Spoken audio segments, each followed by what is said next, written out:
Kwa sababu ya uovu wao waliotenda, nasoma Yeremia 44:3, kwa sababu ya uovu wao waliotenda ili kunikasirisha, kwa kuwa walikwenda kufukuzia uvumba, walikwenda kwa waganga au kufukuzia uvumba na kutumikia miungu mingine ambao hawakuwajua wao wala nyinyi wala baba zenu. Watu watumikia miungu, hiyo miungu ndio imekuumba.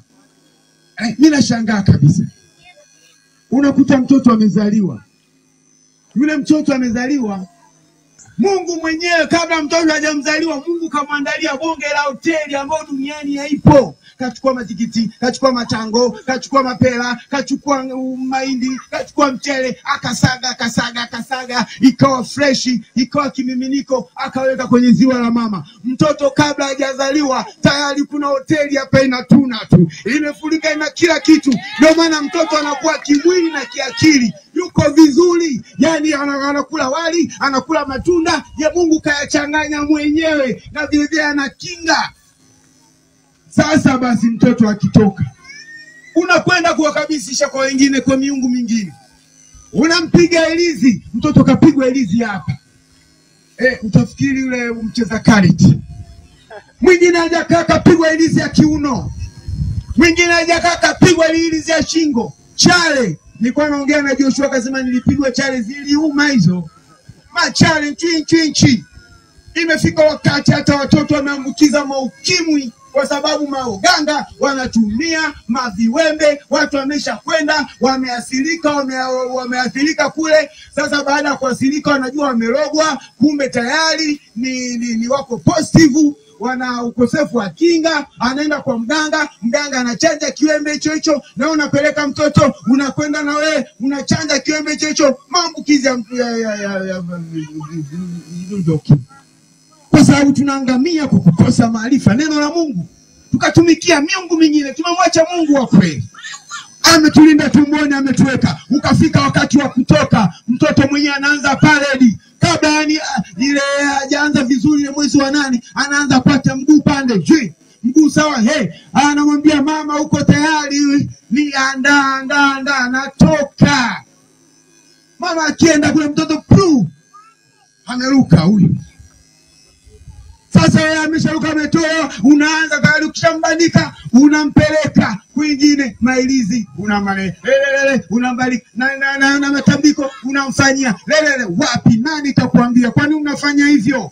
Unamvika vitu ambavyo ni vizito sana. Nguruwe wenyewe walikataa. Wakamwambia Yesu, mbona wakati wetu? Yale mapepo yeye akamwambia Yesu, mbona wakati wetu bado? Kwa sababu wanajua wakati wao, wanajua wakati wa hukumu yao. Wakamwambia mbona umewahi kuja? Wakati wetu bado. Sasa tunaomba angalau tuingie hata kwenye nguruwe. Na nguruwe wakati ule walikuwa heavy, sio vinguruwe vya sasa hivi. Unajua sasa hivi kwa sababu ya dhambi hata mili yetu imepungua, miaka yetu imepungua. Wakati ule watu walikuwa wanaishi miaka 900, ikaja tena dhambi wakaishi miaka 120, Mungu akapunguza, ikaja tena sasa hivi 70 80. Yaani wao hapo wanakula pension. 70 hiyo ndio kibiblia. Mungu mwenyewe 900 huko walikuwa wanafikisha 1000. Na mijitu ilikuwa ni mijitu hasa, ilikuwa na mili. Mungu alikuwa anaweka vitu. Kwa sababu ya dhambi inazidi kudhoofisha. Bwana Yesu asifiwe. Amen. Kwa hiyo watoto tunawapeleka kwenye miungu mingine.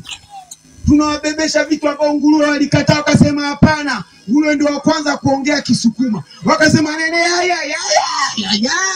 Watu hapa tuingie huko kwenye maji tufe kuliko majamaa yaingie kwetu. Lakini wewe unambebekeza mtoto ule uzito, ule heavy uzito wa mapepo na majini. Unamtwanga tu la miguu, eti kachelewa kutembea. Mtoto kachelewa kutembea, itakuwa umemchezea, unamtwanga ya mguu. Kachelewa si kiuno, si ndio afanye nini? Vitoto vikikuwa matokeo yake vinakuwa vizinzi. Wewe mwenzako unaenda kwa hili mganga anakubadilishia kibao, anaweka maagano.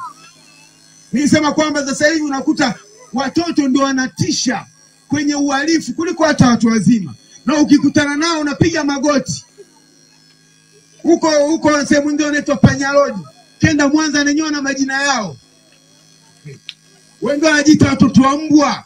Yaani wenyewe wameshakubali kuipa hata majina yale watoto wa mbwa. Kwa si ajabu wewe mwenyewe una watoto wako labda wamesema wameenda kutafuta maisha katika majiji huko, wako kuna watoto wako lakini sio wako, inaelekea wewe waishaitwa watoto wa mbwa. Kwa kama kwa sababu kuna vitu lakini tulishavipandikiza wenyewe. Wewe unakwenda kwa mganga mwenzako anabadilisha, anatengeneza pale maagano. Huyu anamnuia, huyu awe hivi, huyu awe hivi.